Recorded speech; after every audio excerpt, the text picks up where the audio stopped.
इस मूवी के स्टार्ट में हम मिडिल एज ब्यूटीफुल लेडी को देखते हैं जिसका नाम लाना होता है, जो कि मैरिड होती है और इसकी एक 5 साल की बेटी भी होती है जिसका नाम राशा होता है। लाना एक हाई स्कूल में टीचिंग की जॉब करती है। लाना के स्कूल में बहुत सारे स्टूडेंट पढ़ते थे, लेकिन एक लड़का जिसका नाम बेनी होता है। बेनी काफी हैंडसम होता है और वो अक्सर क्लास में लाना को देखता रहता था, जैसे उसे लाना से प्यार हो गया है। ये देखकर लाना भी उसकी तरफ अट्रैक्ट हो जाती है। उसे कुछ समझ नहीं आ रहा था कि वो बेनी से कैसे डील करे, क्योंकि वो उसका एक स्टूडेंट था। कभी कभी तो बेनी लाना के इतने करीब आ जाता था कि उसका खुद पर कंट्रोल करना भी मुश्किल हो जाता था। लाना उसकी अट्रैक्शन से बचने के लिए कुछ भी करने को तैयार थी। वो जितना हो सके बेनी से दूर रहने की कोशिश करती है। एक दिन लाना स्कूल में सभी स्टूडेंट्स को क्वेश्चंस पेपर बांट रही होती है। तभी वो देखती है कि बेनी पेपर नहीं लिख रहा है और वो मुसलसल उसकी तरफ देखे जा रहा है। लाना उसे इग्नोर कर देती है और अपना काम करने लग जाती है। उसका दिल भी अंदर से मचल रहा होता है, इसीलिए वो चुप चुप के बेनी को देखने लगती है। इसके बाद लाना अपनी बेटी को स्कूल से लेती है और गाड़ी में आकर बैठ जाती है। तभी उसकी नजर बेनी पर पड़ती है, जो अपने डॉग के साथ खेल रहा होता है। वो थोड़ी देर बेनी को देखती है और फिर वहां से चली जाती है। नेक्स्ट डे लाना क्लासरूम में सभी स्टूडेंट्स का प्रेजेंटेशन देख रही होती है। तभी उसकी नजर क्लास में बैठी एक लड़की पर पड़ती है, जो अपने मोबाइल पर वीडियो देखकर हंस रही होती है। वो उस लड़की से मोबाइल ले लेती है और क्लास खत्म होने के बाद वापस देने का बोलती है, जिसके बाद वो लड़की लाना को गाली देती है और वहां से चली जाती है। ब्रेक टाइम में लाना चाय पी रही होती है, तभी उसकी नजर बेनी पर पड़ती है। बेनी उस लड़की को परेशान कर रहा होता है जिसने लाना के साथ बदतमीजी की थी। बेनी उसके बैग से सारा सामान फेंक देता है और उसकी साइकिल भी तोड़ देता है। ये सब देखकर लाना सोच में पड़ जाती है। इसके बाद वो स्टाफ रूम में दूसरी टीचर से बेनी के बारे में डिस्कस कर रही होती है। वो उस टीचर से वहाँ पूछती है कि वो पढ़ने में कैसा है और करता क्या है। ये देखकर लगता है कि लाना को भी बेनी में काफी इंटरेस्ट था।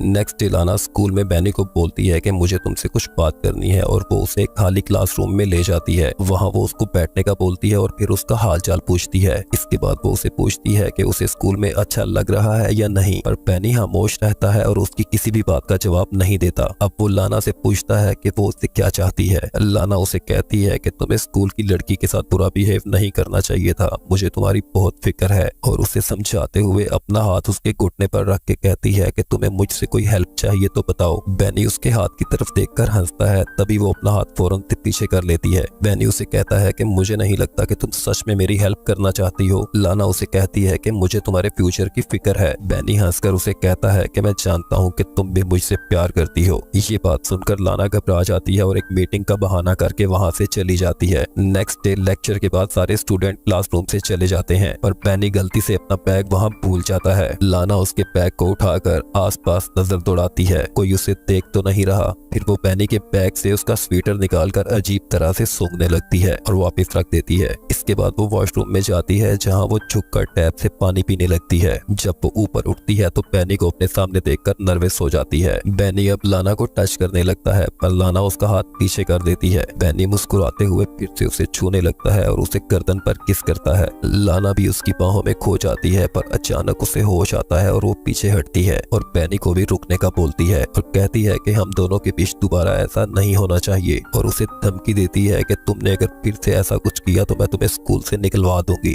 ये कहकर वो वहाँ से जाने लगती है। बेनी चिल्लाकर पीछे से बोलता है कि मैं जानता हूँ कि तुम भी ऐसा चाहती हो, पर तुम खुद को रोक रही हो। लाना उसे कहती है कि मैं अपने किसी भी स्टूडेंट से प्यार नहीं कर सकती। नेक्स्ट डे स्कूल के हाल में बेनी लाना को बोलता है कि क्लास के बाद मैं तुमसे मिलना चाहता हूँ। लाना उसे मना कर देती है। बातें करते हुए वो सीढ़ियों की तरफ चले जाते हैं। लाना कहती है कि हम दोनों के बीच जो कुछ भी हुआ मैं उसके लिए शर्मिंदा हूँ। वो बेनी को बोलती है कि वो उसका ख्याल अपने दिल से निकाल दे और वहाँ से चली जाती है। स्कूल से ऑफ करके जब वो अपनी गाड़ी के पास पार्किंग में आती है तो देखती है कि गाड़ी का साइड मिरर टूटा हुआ है और उस पे स्क्रैच पड़े हुए हैं। इसके बाद वो अपनी बेटी को स्कूल से लेती है और घर आ जाती है। अब हम लाना को अपने घर पर गार्डनिंग करते हुए देखते हैं, जहाँ इसका हस्बैंड भी इसके पास होता है। वो लाना से पूछता है कि गाड़ी पर स्क्रैच कैसे पड़ा। वो कहती है कि कार एक लैंप पोस्ट से टकरा गई थी। उसका हस्बैंड कहता है कि लैंप पोस्ट से इस तरह के स्क्रैच कैसे पड़ सकते हैं। वो कहती है कि सम टाइम ऐसा हो जाता है। अब उसका हस्बैंड उसकी चाय ठंडी होने का बोलकर वहाँ से चला जाता है। नेक्स्ट डे लाना क्लासरूम में सभी स्टूडेंट्स को इंटर्नशिप के लिए एक लेटर लिखने का बोलती है। और स्टूडेंट से पूछती है क्या किसी को कोई सवाल करना है। तभी बेनी अपना हाथ खड़ा करता है और उससे सवाल करता है कि क्या वो स्कूल में जॉब छोड़ना चाहती है, क्योंकि उसने उसे प्रिंसिपल के पास जाते देखा था। उसकी बात सुनकर पूरी क्लास हंसने लगती है, जिस पर लाना को बहुत गुस्सा आता है और वो उसकी कंप्लेन प्रिंसिपल को करने का बोलती है। बेनी उसे कहता है कि मैं जानता हूँ कि तुम्हें प्रिंसिपल के तलवे चाटना पसंद है। लाना उसकी बात सुनकर गुस्से से पागल हो जाती है और उसका बैग उठाकर क्लासरूम से बाहर फेंक देती है और उसे कहती है कि या फिर वो क्लासरूम से बाहर चला जाए या फिर मैं चली जाती हूँ। इसी दौरान एक स्टूडेंट डस्टर उठाकर बोर्ड की तरफ फेंकता है, जो कि लाना को लगते लगते बचा होता है। इसे देखकर लाना क्लासरूम से बाहर चली जाती है और स्टूडेंट्स चिल करने लगते हैं। नेक्स्ट डे लाना अपने घर पर अपनी बेटी को पढ़ा रही होती है, तभी उसका फोन बार बार बजता है, पर जब भी लाना फोन पिक करती है दूसरी तरफ से कोई भी नहीं बोलता। नेक्स्ट डे लाना जब स्कूल जाती है तो बेनी को क्लासरूम में टाइम से पहले अकेला बैठा देखकर डर जाती है और स्कूल की रिसेप्शनिस्ट को जाकर कहती है कि मेरी तबीयत ठीक नहीं है, आज मैं क्लास नहीं ले सकती, और घर आ जाती है। रात को घर पर जब लाना खाना बना रही होती है तब उसका हस्बैंड उससे पूछता है कि आज का दिन स्कूल में कैसा रहा। वो उससे झूठ बोलती है और उसे कहती है कि आज मैं बहुत थक गई हूँ, क्योंकि पूरा दिन मैं एग्जाम्स के पेपर चेक करती रही। नेक्स्ट डे वो काम पर नहीं जाती और अपनी बेटी को स्कूल छोड़कर एक म्यूजियम चली जाती है। वहाँ वो पेंटिंग्स देख रही होती है, तभी अचानक उसकी नजर बेनी पर पड़ती है। उसे वहाँ देखकर लाना फौरन वहाँ से जाने लगती है और एक लिफ्ट के अंदर आ जाती है। लिफ्ट का दरवाजा बंद होने ही वाला होता है, तभी वहाँ पर बेनी आ जाता है। वो भी लिफ्ट के अंदर आ जाता है और लाना को छूने लगता है। लाना भी आउट ऑफ कंट्रोल होकर उसे किस करने की कोशिश करती है, पर बेनी उसे रोक देता है और अपने फिंगर को उसकी नेक पर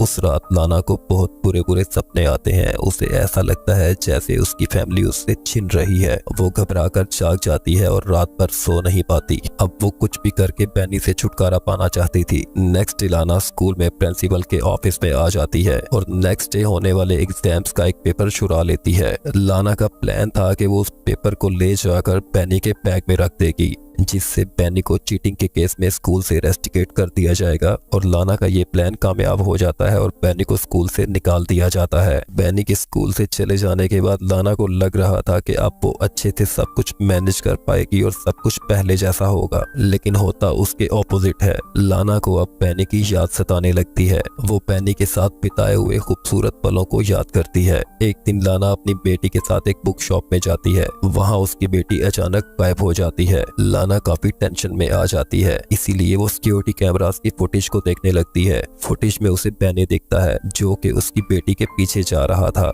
ये देखकर लाना काफी डर जाती है। उसे ऐसा लगता है जैसे बेनी ने अपना बदला लेने के लिए उसकी बेटी को किडनैप कर लिया है। तभी इसके फोन पर सिक्योरिटी वाले की कॉल आती है, जो इसे बताता है कि आपकी बेटी मिल गई है। तब जाकर लाना सुकून का सांस लेती है। इस हादसे के बाद वो हर टाइम डरी रहती थी कि बेनी उससे बदला लेने के लिए कुछ भी करेगा। इसीलिए एक दिन वो बेनी के घर के बाहर आती है, जहां वो अपनी कार में बेनी के घर से बाहर आने का इंतजार करती है। बेनी घर से बाहर आता है और अपनी बाइक पर बैठकर वहां से चला जाता है। लाना भी उसका पीछा करती है। जो ही बेनी एक वीरान रास्ते पे पहुंचता है, लाना अपनी कार की स्पीड तेज करती है और उसे टक्कर मारकर गिरा देती है। इसके बाद वो गाड़ी रोककर थोड़ी देर गाड़ी में बैठती है और गाड़ी से बाहर निकलती है। बेनी की कंडीशन देखकर वो वहां से वापस घर आ जाती है। इससे पता चलता है कि लाना बेनी से छुटकारा पाने के लिए किसी हद तक भी जा सकती थी। यहीं पर ये स्टोरी एंड होती है।